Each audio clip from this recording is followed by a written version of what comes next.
চলচ্চিত্রের অনেক তারকায় মেতে উঠেছিলেন বিগত সরকারের একদলীয় দ্বাদশ জাতীয় সংসদ নির্বাচন নিয়ে। তারকা হওয়ার পাশাপাশি এমপি তকমা পাওয়ার প্রতিযোগিতায়ও নেমেছিলেন তারা। এমনকি চলচ্চিত্রের কাজ বাদ দিয়ে মন্ত্রী এমপিদের নির্বাচনী প্রচারও দেখা গেছে তাদের। বুলবুল আহমেদ জয়ের প্রতিবেদন।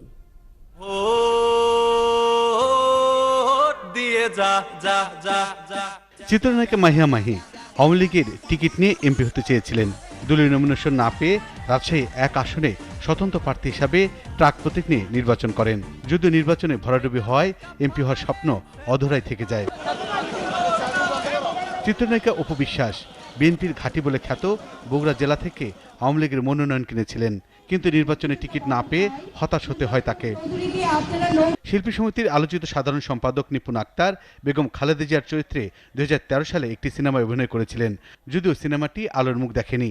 এরপর বনানীতে একটি বিউটি পার্লারের ব্যবসা শুরু করেন। পার্লারটি উদ্বোধন করেছিলেন আওয়ামী লীগের নেতা শেখ সেলিম। এই নেতার পৃষ্ঠপোষকতায় ধীরে ধীরে ক্ষমতাধর হয়ে ওঠেন নিপুণ।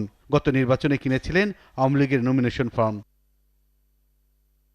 চিত্রনায়িকা অরুণা বিশ্বাস, শাহানুর, তারিন জাহান, তানভিন সুইটি, সোহানা সাবাও স্বপ্ন দেখেছিলেন এমপি হওয়ার। আওয়ামী লীগের কর্মকাণ্ড সর্ব ছিল এসব নায়িকারা। কিনেছিলেন নমিনেশন ফর্ম, কিন্তু টিকিট না পেয়ে ফিরতে হয়েছিল প্যাভিলিয়নে।